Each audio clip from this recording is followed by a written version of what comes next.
what would happen if Yoriichi was Nezuko's brother? I'm sure you can imagine how that would end for Muzan, but wait, there's more. The addition of Nezuko will disrupt the entire narrative in more ways than one. Let me explain. As you guys know, Yoriichi never had a kind and caring sister. What he had was an older sister, one with a ridiculous, almost overwhelming inferiority complex. See what I'm trying to say? If only Michikatsu had realized that there is no need for him to overcome his brother. If only. Now how about we go back to that time over 4 centuries ago when these two brothers were born. And just a year later, they're blessed with a younger sister, Nezuko Sugikuni. Why don't you ever talk to Yoriichi, brother? She asks. Come on, Nezuko. Both of us know our brother is deaf. He can't talk. Michikatsu replies. Huh? I wonder if that's true. At this time, Nezuko was only 6 years old, but she was doubtful about the idea that Yoriichi is deaf. Back then, Michikatsu thought that he'll always have to protect the two of them since he is the big brother. But things changed when the very same day Yoriichi spoke for the first time. Yoriichi spelled out that his dream is to become the second strongest,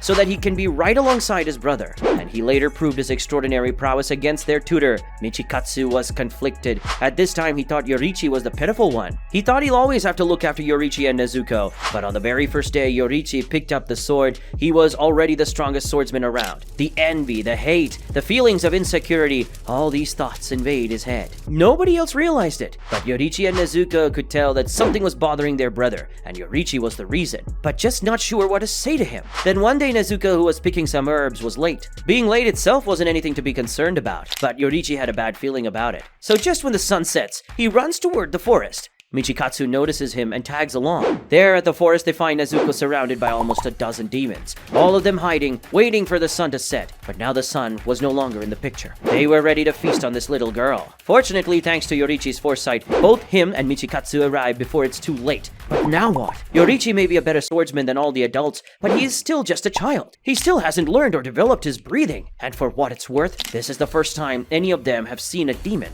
No problem. Yoriichi straight up blitzes the one who jumps at Nezuko. For some reason, Michikatsu also wasn't afraid of the demons at all. To him, the real display of dominance was what Yoriichi did just now. Within a split second, he ended the life of something that wasn't even human. Or did he? Yoriichi had switched his attention to all the other demons. That's why he was unaware that the one he just cut had already regenerated. The regenerated demon was inches away from Nezuko, while Yoriichi was slicing up all the other demons. This is where Michikatsu's ability to silently observe comes in a clutch. He stomps the regenerated demon and tells Nezuko to get behind him. This catches Yoriichi's attention. He grins. Now that there is no need to worry about Nezuko's safety, he can go all out. Through trial and error, he learns that if you slice their head, they will no longer regenerate. And just like that, Yoriichi proceeds to cut all of them. Well then, back to our story. On their way back, Michikatsu is having thoughts of inferiority. In his mind, he wasn't of any help, but both Yoriichi and Nezuko smile and appreciate their gratitude. Yes, it's Yoriichi who killed them all, but it's only thanks to Michikatsu that no one was hurt. In the wake of this, for the first time since Michikatsu was born, he answers his sibling's smile with a smile of his own.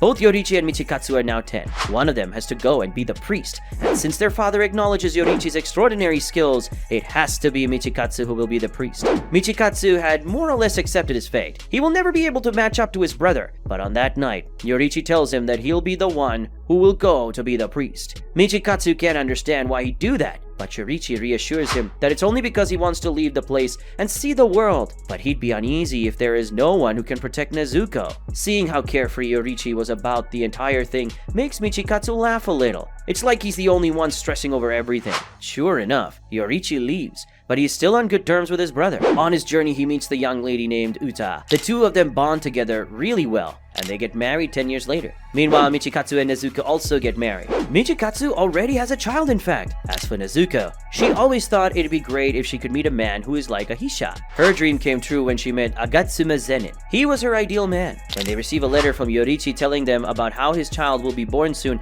they decide to pay their brother a visit. Soon the day arrives when Yoriichi leaves his home to go and find a midwife who can help with the pregnancy. He promised her that he'd be back before sunset, but on the way, he couldn't ignore this old man who desperately required help. His son was on the verge of death, and he had to travel over 3 mountains all by himself. Yoriichi helped him get to his son in a matter of hours, though by this time, the sun had already set. He ditches trying to find a midwife for the time being and quickly rushes back home. Remember guys, this Yoriichi is already familiar with demons. Once he's back home, he experiences a stench of blood blood and hastily opens the door. There's a corpse lying on the ground. It's a demon's corpse. His brother Michikatsu and Nezuko are also there, and his wife is sleeping peacefully. Seeing this, Yoriichi drops down on the ground. He experiences such an overwhelming sense of relief that he was at a complete loss for words. Nezuko reaches out to him with her hand and helps him get up. It was all okay. His wife and unborn child were completely fine. "Brother, Nezuko, thank you," Yoriichi states, as tears come running down his cheeks. In the days that follow, Nezuko helps with the pregnancy.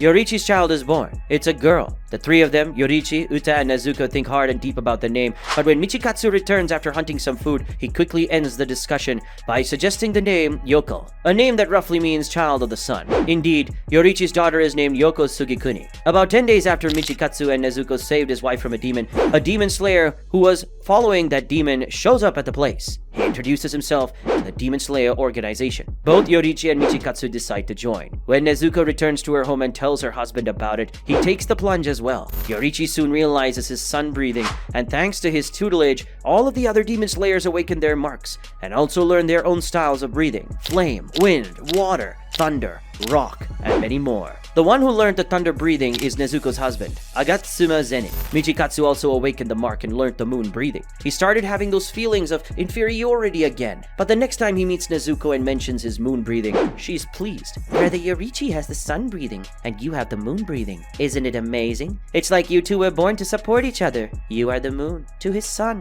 Nezuko affirms. Her words strike a deep chord with Michikatsu. Yes, he has always felt insecure. Yes, he has always felt envious of Yoriichi, but it doesn't have to be that way. He was never born to be Yoriichi Sugikuni. No, he was born to be Michikatsu Sugikuni, a notable samurai, the defender of the weak, and the moon pillar that supports his brother. Michikatsu's convictions are reborn. From this moment forward, all he has to do is continue walking the path of a samurai like he has always had. That's it, and that's everything. Even after realizing the demon slayer who awakened the mark will die before the age of 25, Michikatsu's newfound conviction remained unnerved. Even after he met Kibitsuji Muzan and offered him a chance to live forever as a demon, he simply laughed and braced himself to face the king of all demons. The way I see it, Michikatsu, or should I say Kokushibo, is an anomaly among demons. Unlike Akaza or Doma, he had a completely normal life. He was also given a choice. A choice to live on as Kokushibo or to die as Michikatsu Sugikuni. This one chooses the latter. If he is destined to be number 2, then he'd rather die as the moon to his brother than be subordinate to the Demon King. Just like that, Michikatsu Sugikuni dies like a noble samurai at age 24. His name will be forever remembered throughout history as the only known user of moon breathing. As fate would have it, Yoriichi crosses paths with Muzan before he learns of his brother's demise. Be that as it may, the moment we saw Muzan, Yoriichi knew. He understood that he was born into this world to defeat this man. Now, since Muzan was unable to turn Michikatsu into a demon, he was still interested in warriors who can use breaths. He still wanted to turn one of them into a demon. That's why he invites Yoriichi to ditch everything and become a demon.